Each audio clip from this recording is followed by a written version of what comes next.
So a few years ago, I decided that I wanted to build my dream car, which is an E46 M3 Touring. BMW had built one car, which they have on display in Germany, and I always knew if I ever built one, I knew it had to be turbocharged, which meant the engine had to be forged. Over time, we bought an M3 donor car, we bought a BMW 3 Series Touring, specifically with a sunroof. We took the whole front end off the donor car and the rear arches, put them all on the Touring, got the car painted in silver grey, just like BMW's car, and then we went into lockdown. You must stay at home. And the car's just been on hold pretty much ever since. And I've got my own car show in just a few weeks' time on Father's Day in Northampton, and I want to get as much done to the car as possible so we can get the car on display at the event. And in today's video, we're going to begin building the forged engine.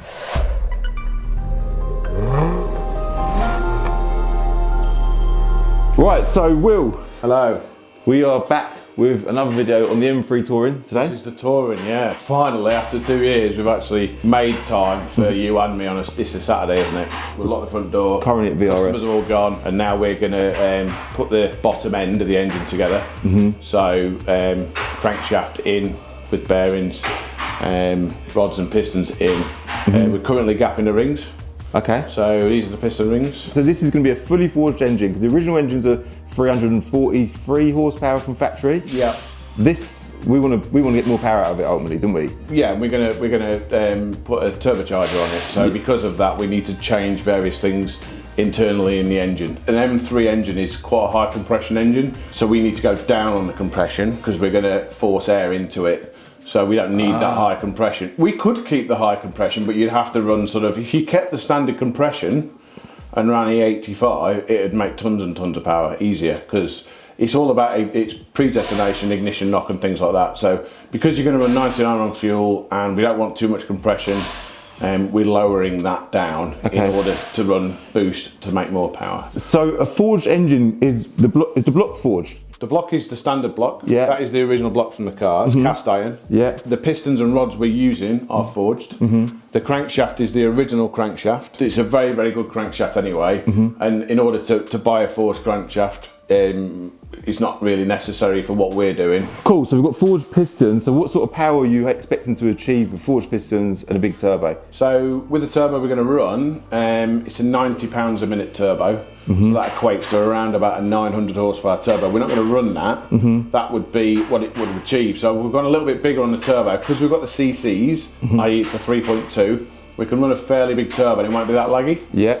So if we run a bigger turbo, then we need to run less boost in order to make the power that we want, which is, it'd be nice to have something with a 7 in front of it, I think, wouldn't it? Wicked, yeah, that would be nice. So that would be nice. That would be nice. Now, what we have to remember this engine, it's quite a short 6-cylinder engine. Okay. Because it's short, then there's not much meat in between the bores, which is this bit.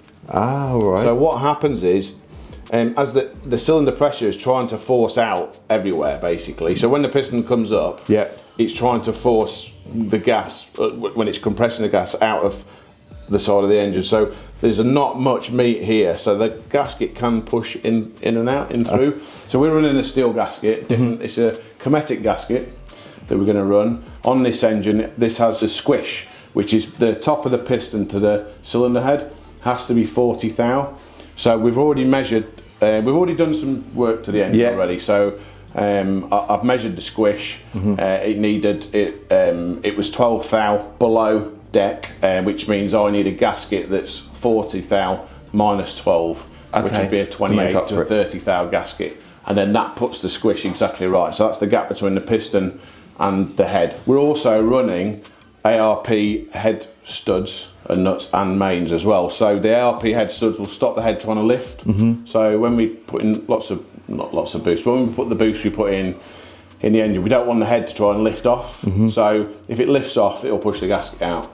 So we're using the ARP studs and nuts in order to keep it down. So I don't normally, we do quite a few of these engines, and I don't normally fit those type of studs because we don't have a problem with it. So we use the standard head bolts are okay, but in a turbocharged application, it's just belt and braces basically. We're just trying to make it, making sure everything's covered. Correct. Yeah, that's exactly what we're doing. So the block of the engine's been off getting machined elsewhere, and we've just got it back recently, haven't we? Yep, so... it's looking brand new, it literally looks new. Yeah, I mean, so what we've done, we had it basic machined, so we've gone up 0.5 mil on the piston. We had to because it was quite a high mileage engine. Okay. So the bores weren't true, so we've had to go 0.5 mil up. So we're an 87.5 mil piston from 87 mil. Okay. So that's been bored, and then we've had the block decked as well, because originally it had blown in between this cylinder 1 and 2, and it had broken the ring landing on cylinder 1. That's caused by deck, and then it breaks the ring land. So because it come out of the engine that I bought from an M3 from an auction, and it was the bottom end was knocking, wasn't it? Was it the bottom end knocking? You had 2. I can't even remember what engine we used. You bought a cabriolet first, and this one, the one that's in the backyard that we used for the Archers for the touring, is where this engine came from. Okay. That's where this engine came from. Yeah. So that engine did have a couple of issues. The knocking noise was it blowing in between the cylinders. Definitely a rattle coming from the bottom end of this engine. Yeah, that's the bottom end. The ring sits on these grooves. It had snapped. The side here had broken. Okay. So they normally do that from detonation. So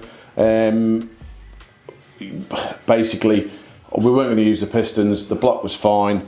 The cylinder head we've had faced. There was signs of debt on that cylinder. Yeah. And you could see where it had blown across on the cylinder head. But we've took bare minimum off the head, and it's cleaned up really nice. So you've just started gapping all of the rings, which is we've done cylinders 1 to 4 for the top compression ring. Yeah. Okay. We're going to do 5 and 6 now, and then I'm going to do the scraper ring next, which is this one.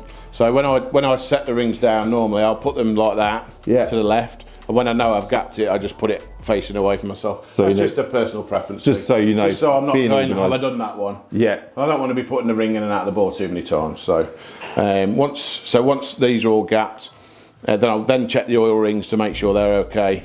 Oil rings tend to be all right, but I will check them. So your gap for your ring. Yes. What's the purpose of gapping a ring? Let's talk about that. When you get the rings, they'll be slightly bigger than they should be normally. So when you put them in, because when they provide the piston, it depends what clearance you want to run. So that's the piston wall to bore clearance is a certain amount. It's recommended by the manufacturer. You run more clearance when you run turbocharged cars or methanol fuel or things like that. You'd run a different clearance. There's different clearances for different applications, turbocharged cars, different powers, things like that. So your clearance has all been worked out, and that's done piston to wall. That's when we bored it and honed it out. That was all pre-done. And now the rings, on a normally aspirated car, the ring gap you'd run is normally smaller. The ring gap is denoted by inch of bore, and then you work it out. There's a certain equation you do to work it out. So then you have personal preference of engine builders and what they run, what I know is going to be the car's going to be used for, etc. So some people like to run a tighter ring gap because they know exactly what the car's going to do. It's a race car, it's running that fuel, it's never doing anything else, and that's it. And it's tried and tested, and they know that they've never had an issue. With this, it's a little bit different because you're not going to own the car forever, so I've got to think about the future owners. Maybe. Well, we don't know. Yeah, we don't know. Car forever. Yeah, fuels change, things like that. So I've got to do a ring gap that I think is going to be sufficient for you, so you're not going to have a problem with your car, basically. So basically, the top ring is a much harder ring. Okay. These are like the softer ring. So when you gap these tend to be closer anyway. But when you gap them, you've got to be careful because these take a lot of grinding and these don't. So I will hold my hands up, not on this engine. I have fucked up before. You've ground out too much? Yeah, I've just forgot, put this in, done like 3 turns because I think right, that's my start, and then it's just the ring scrapped because it's got a massive gap. So, which is, I do have a spare set of rings for a specific type of engine. When I've had to buy another set of rings. Yeah. So what we do, put the ring in like that. That's how I do it. I use the piston that we're going to use. I just put it upside down, and I just slide the ring down the bore slowly so I don't damage anything. And then I go down. That's about just over an inch and a half. That's basically where that ring is going to be starting to do the most work. Okay. So that's where I want my gap to be a certain gap. So then I'll measure the gap. Hold on. Which is which is actually perfect. So that one is now done. So then I'll remove that ring from there. So you're now happy with that one, sorry, now that points that way? That's now pointing away from me. So the rings as well, when you see the rings, Obviously they go a certain way. Luckily the manufacturers usually stamp the top of the ring, that says N50 on that. Okay, yeah. So that's the top side, so you'd put it that way. Oh, right. A lot of the rings, they have like accumulated gas grooves and things inside and scrape bits on the scraper, so the scraper ring, so you can see this one's obvious. That's an N50 on the top. But if you see underneath, it's got that little edge there. Yeah, you can see it's like that's the scraper. That's the scraper ring. So that's why that goes underneath. It's so like precise though, isn't it? Precision is. Yeah, I mean, there's no tolerance, is there? You can put them in upside down. It'll work. Yeah. But not as it was designed to. Yeah. So when you fit the rings on the piston, the rings have to go in a certain direction. Yeah. So depending on the type of oil ring you have, your oil rings go in a certain direction as well. And there's a thrust side to the engine. So the engine turns clockwise. Yeah. So this is the thrust side, this side. Okay. So you don't put, because that's the thrust side, you have stuff facing away from that, certain rings and the certain rings on that. Yeah, and I'll go through that. So yeah, cool. They actually send a little diagram normally. So your top compression ring, on the thrust side, you want the back of the ring there, like that, so that it's pushing the ring together. Okay. And it's not on the thrust side as it's coming up. Then your scraper ring is the opposite way around, has the gap towards the thrust side. Yeah, and you can see on the picture. Then you've also got your oil expander rings. You've got a lower and an upper, and then you've got basically there's like an oil ring gap there, then the expander. So that's the expander part. So that's, and then you've got a little edge on the inside of that. You've got two rings here. These are the oil rings. They sit. So your expander ring would go, I think it's thrust side on this type of one. Yeah. So, and then your bottom ring would go one side there, and then your top oil ring would go the other side there like that. Okay. So it sandwiches together, but I'll show you that in a minute. Yeah. So what we'll do next, we'll put the crankshaft, once you've gapped the ring, I don't want to crank in while I'm gapping the rings, just because I want to just wipe everything out afterwards. If I've got a tiny bit of any swarf on it, we wipe it out. We use green power steering fluid from Volkswagen to wipe the bores out. Okay. And it gets all the, I'd tell you, that was Real Street Performance guy. I watched one of his videos about 4 years ago, and I used to clean them out, use brake cleaner, stuff like that, and it'd go dry and look funny. And I watched one of his videos and he showed like a lint-free rag or whatever you want to call it, and put the green fluid on and wiped a clean bore, and it was filthy. And I was like, what? I went straight to one of my engines and then basically wiped out the bore, and it was the same. So it's just, it's unbelievable the fact that you think it's clean and it's not. But it ain't clean, yeah. Cool, so you're going to do the rings? Yeah. We're then going to put the... That noisy enough for you? Yeah, that is noisy. So we just tap, I always tap them. Yeah. Because you know, if you've got a magnet or a bolt and it's got little bits on it, if you just tap it on the surface, normally everything, it shocks it and it all falls off. Yeah, cool. So that tends to, like, that's got no swarf on it now. So then I just wipe it off on my hand. Just shake it off. And then my trousers. Yeah, use the old trousers. And then down my pants, things Job like that. Done. So you're going to continue gapping the rings? Yep. Next step of the video is, so after we've done the rings, what are we going to be doing? So once the rings are done, then we'll leave them on there. Yeah. And then we're going to turn the engine block over because we've got a super fancy windy one. Yeah. Turn that over, and then we're going to fit the bearings in the crankshaft. Wicked. The bottom end with the main studs, and then that's it. Cool. All right then. Cool. Let's get on it.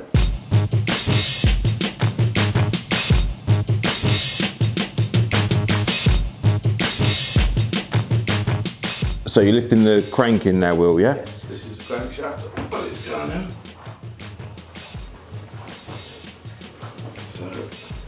So we go down carefully, and then we've got a thrust washer just down here, so we need to go in either side of that. And then that's the crank pin. How they go, because they're numbered basically. Yeah.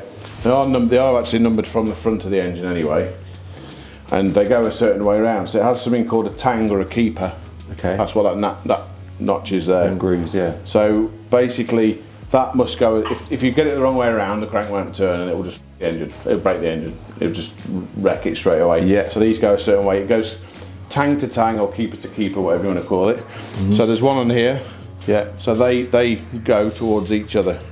That's how they work. So you wouldn't put it the other way around, okay? Okay. So that's the same on all engines. Also, the way you know whether it goes from the front or the back is obviously the numbered 1 to 7, sorry. This one has a groove in it. Oh, right, yeah. And that groove is to allow that thrust bearing there to sit in it. So that's how you know, because that one goes here. So you know that if that's the second to the end, because it goes there, then you know that number 1's this end.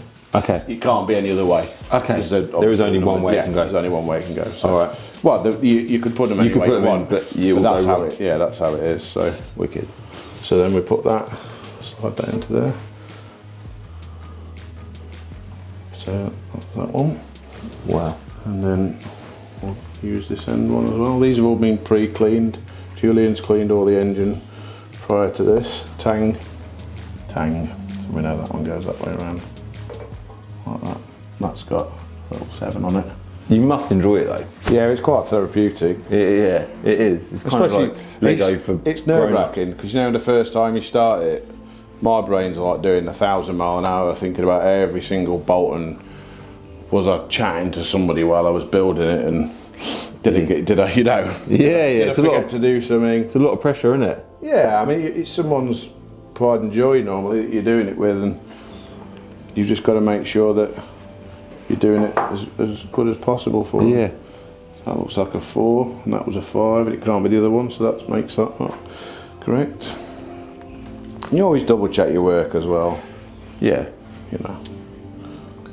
It's better to find something wrong now and put it right than put it in the car anyway and then have an issue afterwards. And you always want to build the engine as clean as possible. Yeah. I mean, your F1 guys would be cringing now because they're, oh, you're not in a vacuum. Yeah, clinical environment. Like, you know, well, I know I'm not, but I haven't got one, so. No, that's all right.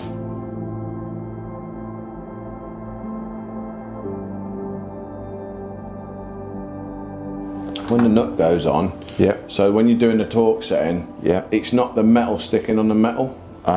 So you put the lube in so the bolt runs freely, so it doesn't grab, because the grab can give you a fictitious torque setting. So you want the threads to run freely, so when you torque the bolt down, it's perfect. It's accurate, yeah, that's what you're saying. It's like an accuracy grease almost, yeah, that's what you call it. So I always put it on the threads. So that's all the bolts tightened up now, Will? No, they're just nipped down. Oh, okay. Nipped them down, but once they're nipped down, I like to just turn the crank, make sure it's not gone tight. Okay. So I can feel how tight that is now, and then once I've torqued the bolts down, I'll know if it's any tighter than that, how much tighter it is, if the crank has got any run out in it. It's already been checked and it's already been done, but you don't know, anything could happen in between. Of course. Somebody could have whatever, no, you're right. So, and especially when you're using a stud and a nut, because it's a lot stronger than a normal bolt. So I just want to make sure that it's fine there, which it is, so that's lovely. Spinning freely, isn't it? Beautiful. Look at that. And then we've got end float as well, which we haven't got. So there'll be a certain amount, so you'd measure. So what you'd normally do is you'd put a DTI gauge, I'll show you. So now we can set that to 0. Right, and then what we can do now is we can pull the crank backwards and forwards, and that shows you how much thrusts. So that's measuring the thrust in the crank. So we'll do that properly once it's all torqued down. Okay. But I'll do that anyway. But yeah. So that's another thing that we do. So we can't measure the stretch on these bolts because they're a stud and a nut in there. So we can't do anything with that. But when we do the rods up and the pistons, we'll use this tool here. So rather than just torquing the bolt up to a sort of a known torque setting, which is okay in some respects, what we'll actually do is we'll run this, and then we'll set that to 0, like that.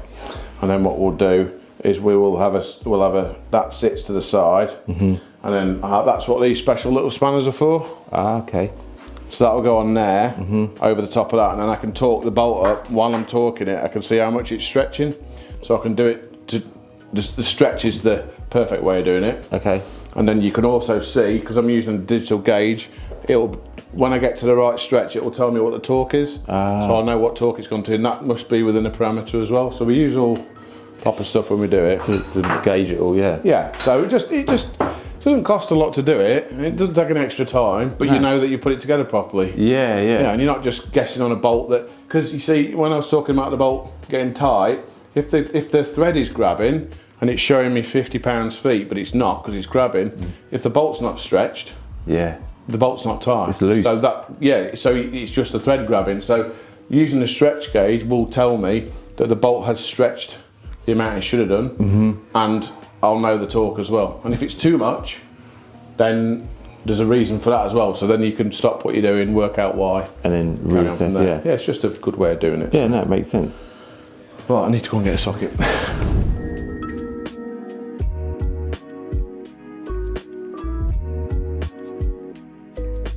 And I'm going to go around it twice. Okay.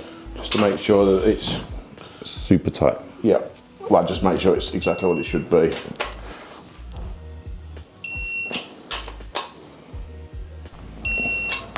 Crank still turns beautifully, so we know that the crank, that's now tight. Yeah. I'm going to go around again just to double check. Yeah. These shouldn't go in it. They should just. That should just be it now. Yeah. Yeah. Sometimes I'll go a little bit because you've gone. Sometimes they won't, but I just double check.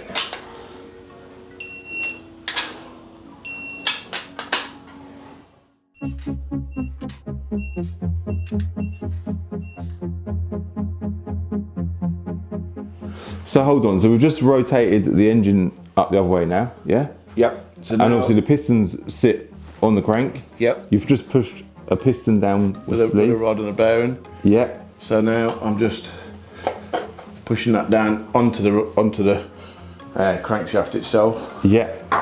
And because we've got the rotation, I'll just wipe that off. I can then just turn that over.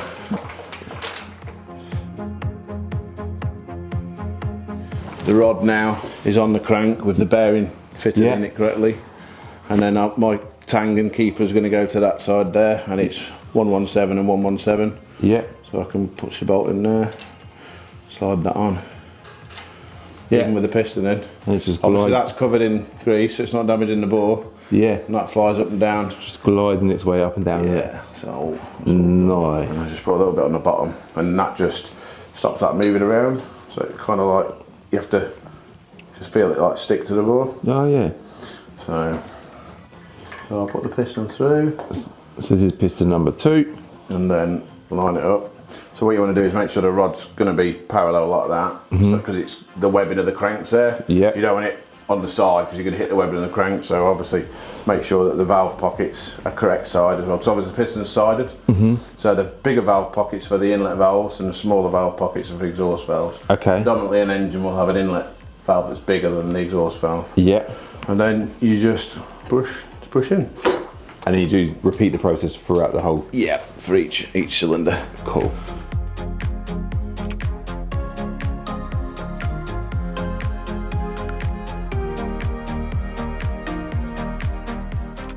So there's two types of, this is a 3/8 bolt, that's the size. Yeah. So this would either be 50 or 55 pounds-feet depending on the length of the bolt.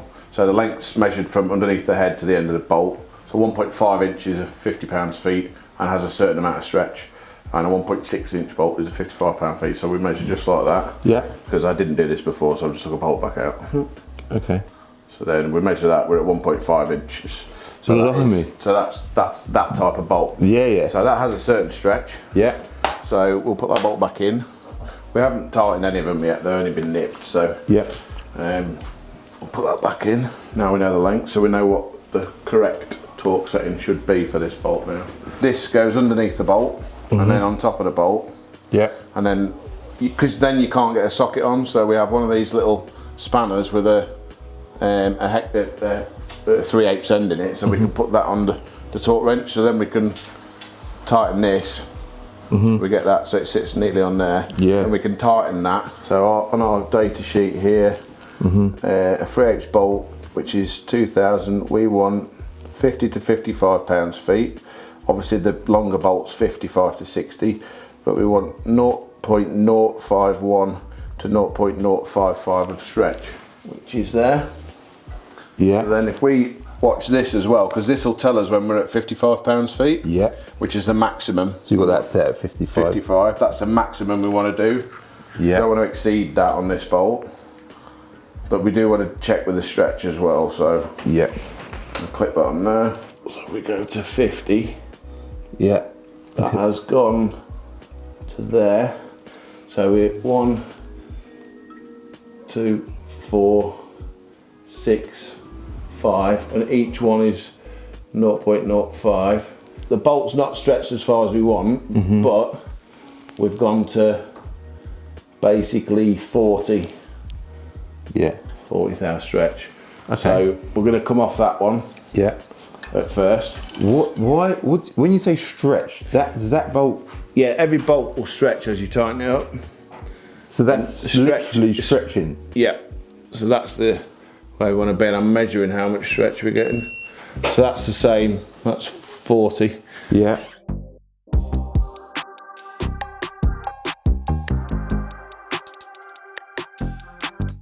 So part one's bottom end. Part two is going to, I see the engine number on the side there. Look at that, it's All blinged up. Part one's bottom end. Part two is doing the head and the rest of the engine. Yeah. And then part three, look, another quattro.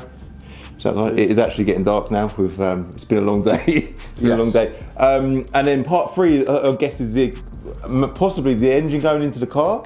Yeah, if you want to film the engine going in the car. Yeah, that's gonna be a massive video. It's not a big. It's not a long job, but No. yeah, if you wanted to film that, or we could just put a camera up for you or whatever. Or Yeah, it's going to be a big deal putting the engine in the car. And then the plan for the car is, obviously I've got my car show on Father's Day, which I think is 15th or 16th of June this year. And the idea is the car's definitely going to be at the show in June, for sure. The thing is, once that engine's built, the clutch and flywheel's there, We've got all the wastegates are there, turbo's on the shelf down the back, exhaust manifold I'm waiting for, but that's not an issue. That should be here. Well, it should be here. It should have been here 3 months ago. Yeah, but that's in. Well, let's not talk about that right now. Yeah. So, but once the engine's built, the gearbox can go on. It could be bolted in the car. So. Do you think it's possible that I'll be able to drive it to the event? Well, it just needs to get done, doesn't it? So the ECU's there, everything's there. The fuel system's got to be done on the car. Yeah. That's neither here nor there. So. Yeah. Cool. So hopefully Bill Stein are going to sort some suspension out for us, and the guys at EBC are doing the brakes. Yeah. David Trimmer's doing the inside. So Yeah. And Daz did the outside 2 years ago, whenever it was. Everything's in place, isn't it? We've just got to get it done. Yeah. So it's plain sailing now. Now that engine's built, then that bottom end, the rest of it. We need to do the videos, don't we? So. Yeah. Cool. All right. Sorted. Right. So sorted. That is sort of chapter one of the next sort of step of the journey for the M3 Touring. The plan is, like I said, we're going to get the car to the show. I'd love to drive it there. That's what I'd love to do. But obviously it's a big job, still a hell of a lot to do. But this is definitely a massive step in the right direction. So make sure you hit subscribe, guys, for the next chapter of the engine being built and following videos of the car getting put back together. And yeah, man, I'm looking forward to getting it done. It's going to be the most unique M3 on the planet. It's going to be probably one of the most unique cars on the planet. So make sure you hit subscribe, hit like if you like this video, and I'll see you in the next one. Bye.